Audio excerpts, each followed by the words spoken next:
I caught my wife with my best friend, but they didn't know the hidden cameras were on. My life shattered when I returned from a business trip one day early, like a glass vase hitting concrete. My name is David Reynolds, 50 years old, security systems expert with salt and pepper hair. I had a 22-year marriage, and my life with my wife Rachel seemed perfect.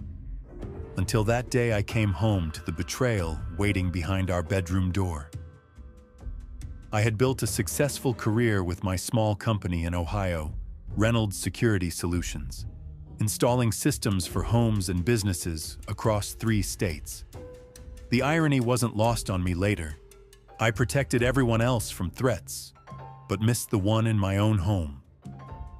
My job required frequent travel, sometimes for days at a time. Rachel was used to it, or so I thought. Her goodbye kisses had grown shorter over the years, but I attributed that to routine, not resentment. Michael, my best friend since freshman year at Ohio State, had been by my side for over 30 years. Our friendship was the kind most men dream of: basketball on Sundays, fishing trips in summer, the confidant who knew all my fears and dreams.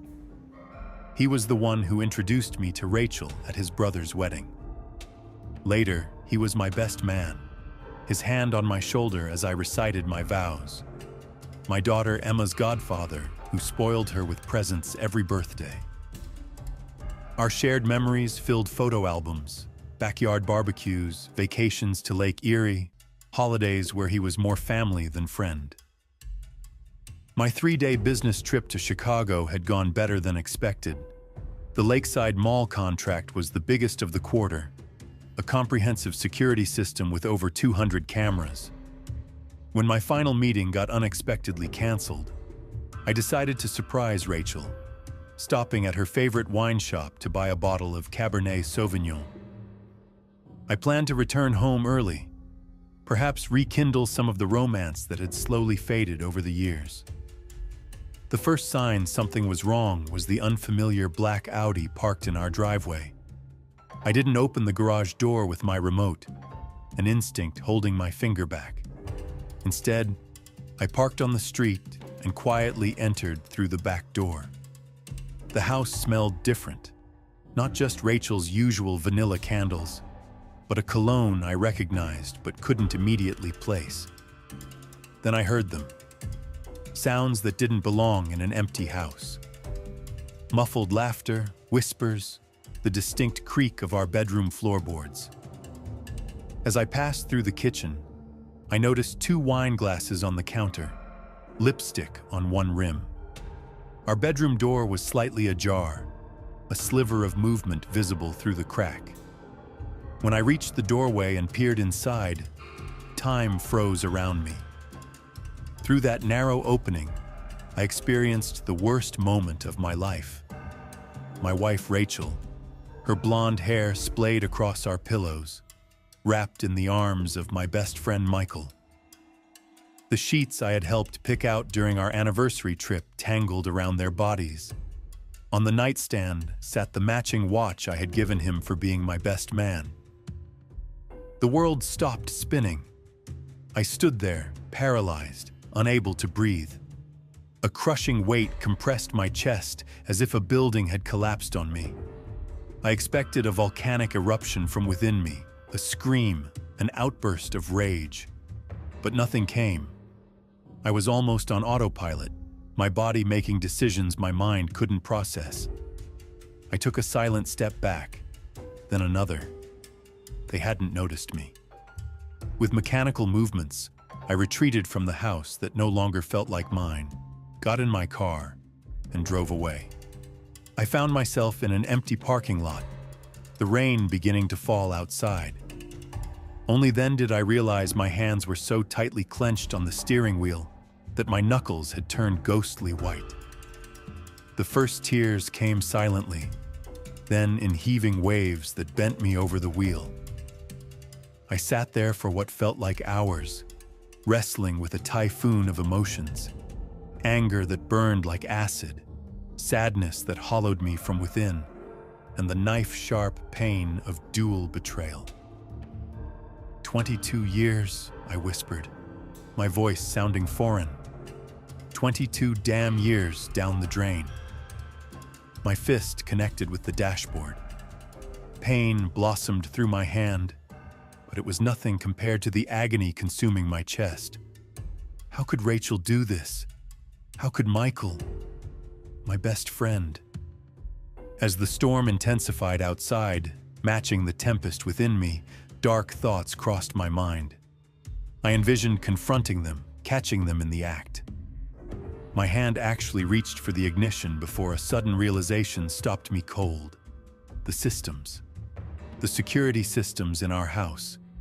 The network of 4K cameras, motion sensors, and digital recorders I had meticulously installed myself, upgrading every year with the latest technology.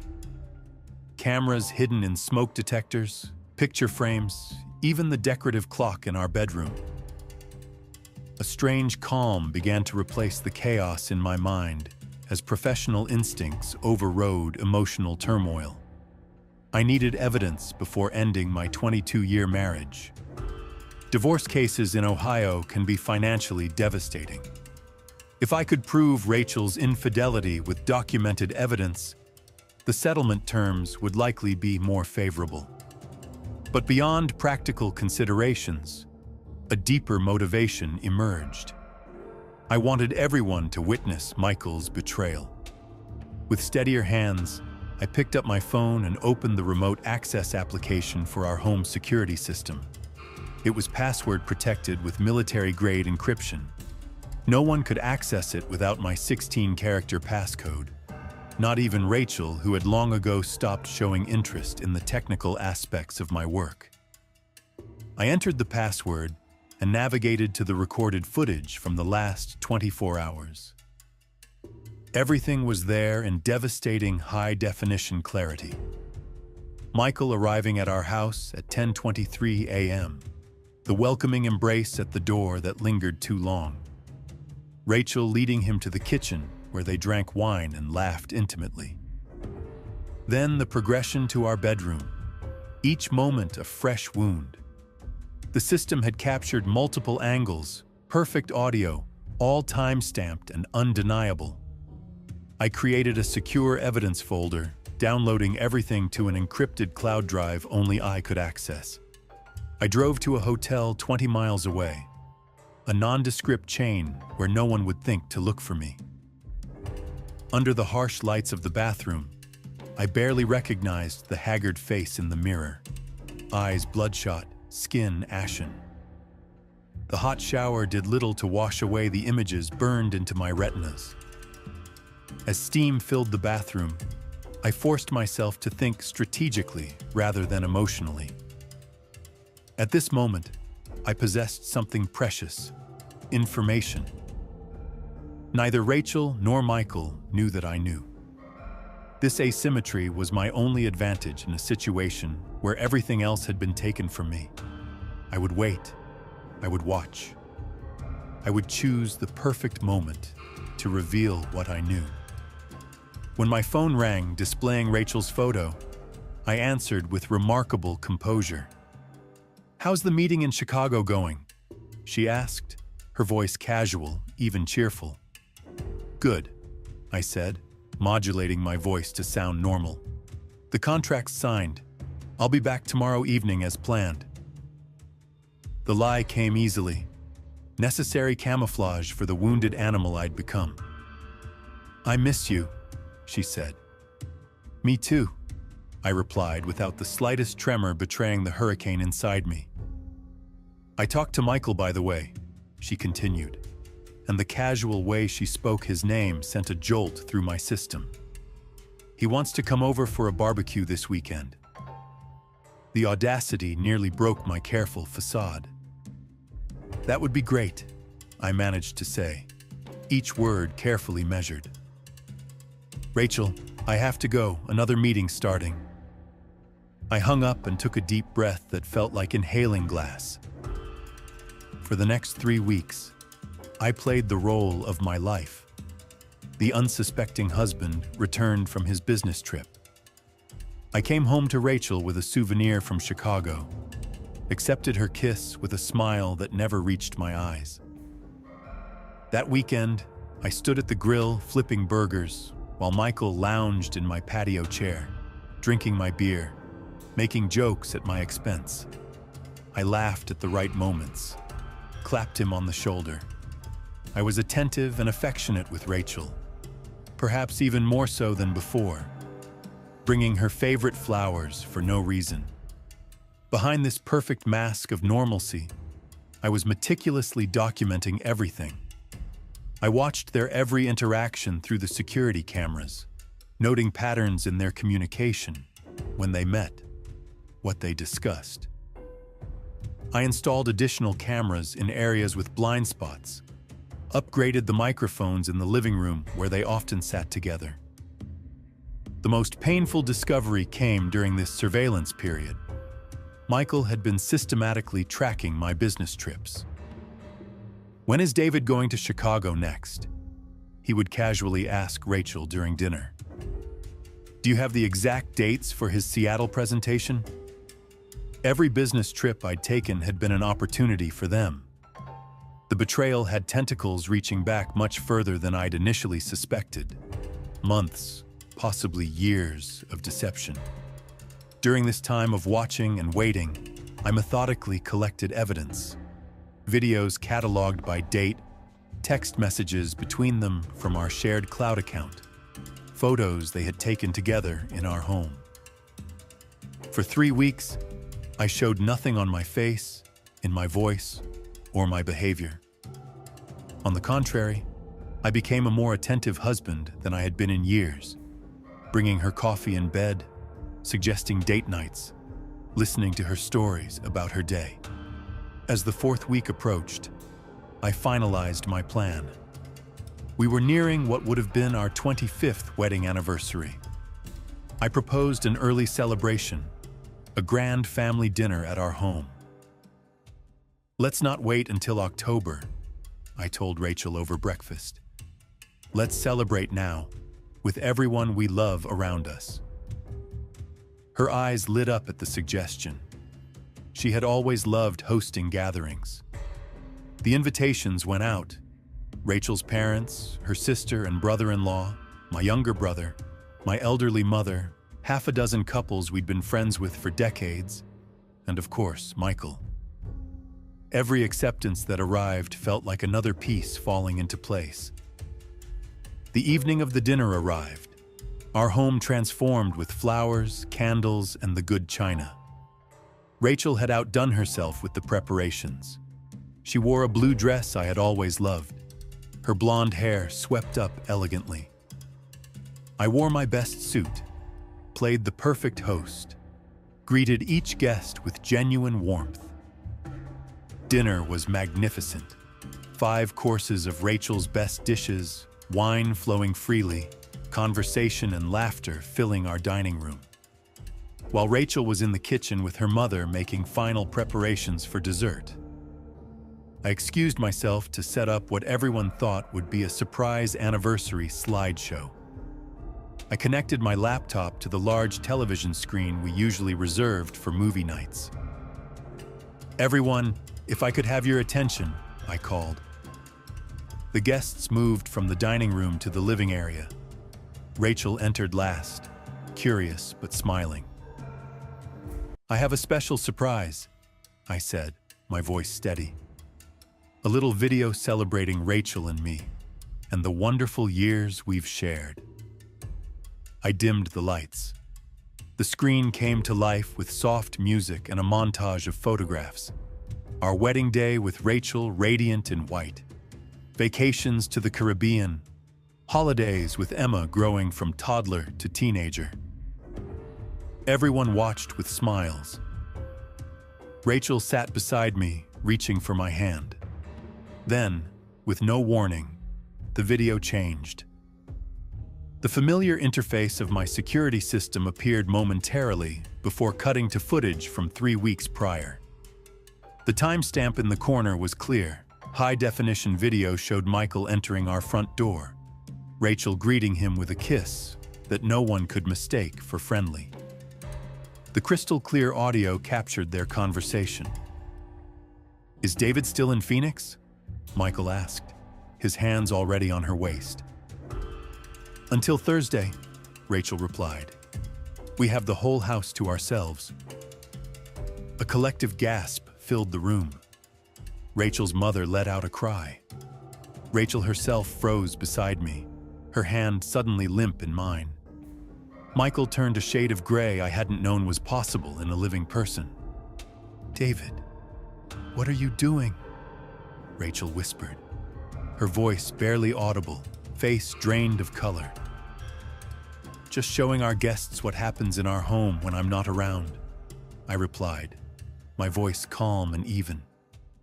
"I thought, since we're celebrating our marriage, we should be honest about what that marriage has become." The video continued, their intimate moments in our kitchen, their laughter as Michael mocked my business trips, their kisses on the couch where we now sat. Then came the bedroom footage, tastefully edited, but leaving no doubt about what occurred. Rachel lunged for the remote control. "Turn it off!" she shouted, panic replacing shock. "Right now! This is private!" I held the remote out of reach. Private? Like my marriage was supposed to be private? Like my friendship with Michael was supposed to be sacred? "Why are you upset, Rachel? Weren't you comfortable when Michael was stealing 22 years of my life?" Michael finally stood up. "David, he began, but I cut him off with a raised hand. "Get out of my house," I said. One quiet command that carried more authority than any shout. "Now." Rachel's father gave Michael such a withering look that he seemed to physically shrink. Without another word, Michael grabbed his jacket and quickly left, the front door closing behind him. The room remained frozen before erupting into confused movement. Guests gathered belongings, murmuring awkward goodbyes, or simply leaving without a word. Rachel's family departed without looking at her. My family lingered briefly before leaving too. Rachel ran upstairs, the sound of our bedroom door slamming echoing through the now empty dining room. The aftermath was tumultuous. The following days unfolded in a blur of legal consultations, tearful confrontations, and the dismantling of a life built over 2 decades. Rachel alternated between rage, desperate pleading, and cold negotiation. I remained resolute, unmoved by tears or threats. The divorce proceedings began with attorneys in a sterile conference room downtown. My partnership with Michael's construction company was dissolved through separate legal channels. Our social circle fractured like glass struck with a hammer. Some friends supported me. Others suggested forgiveness. A few quietly took Rachel's side. The most heart-wrenching aspect was explaining the situation to our daughter Emma, then in college. We sat her down together during her spring break, maintaining a fragile civility for her sake. Emma's face crumpled as understanding dawned. "How could you do this to Dad?" she asked Rachel, her voice breaking. "And Uncle Michael? I've known him my whole life." Now she splits holidays between us, carries the burden of our broken trust. When the divorce was finalized, I surprised everyone by being relatively generous in the settlement. Rachel received our house and half of our savings. I kept my business, my retirement accounts, and my dignity. As I signed the final papers, I felt no triumph, only a hollow sense of conclusion, like closing a book I would never read again. A year later, I sold my company and left Ohio with its memories. Arizona offered new landscapes, red rock formations, dry heat, strangers who knew nothing of my past. I bought a modest house with mountain views and began consulting work that required minimal travel. People I meet know only what I choose to share. I'm divorced is usually sufficient explanation. Occasionally, when potential clients notice my security system, they ask if such measures are really necessary. I smile at the question. Believe me, I tell them, security systems can save more than just your property. They can save your self-respect. I never elaborate on how exactly they saved mine. 2 years after leaving Ohio, I met Catherine, an architect with thoughtful eyes who had her own history of resilience. Our relationship developed slowly, both of us carrying caution from past wounds. When it became serious, I told her everything: the betrayal, the security footage, the public revelation. "Do you want to install cameras here?" she asked one evening as we discussed moving in together, her tone matter of fact. I considered the question seriously. "No," I finally answered. "I don't think I need them with you." The realization was both liberating and terrifying. Catherine nodded, taking my hand. "I don't think you'll need them either," she said. "But you can if it makes you feel better. We all have our ways of feeling safe." I chose not to install the cameras in our new home together. Sometimes you learn that true security isn't found in technology, but in choosing the right people to trust. People are infinitely more complex than any security system, capable of both profound loyalty and devastating betrayal. I still maintain certain habits from my security expertise, changing passwords regularly, keeping important documents secured. The professional mindset never fully disappears, but I've learned to balance vigilance with vulnerability, protection with trust. The most valuable lesson from this chapter of my life wasn't about security systems, but about responding to crisis with clarity rather than chaos.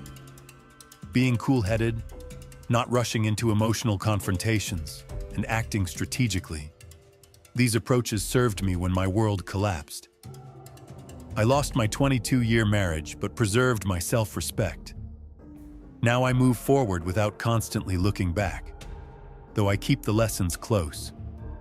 And yes, I still maintain a small, discreet security camera at our front door. Old habits die hard, just in case.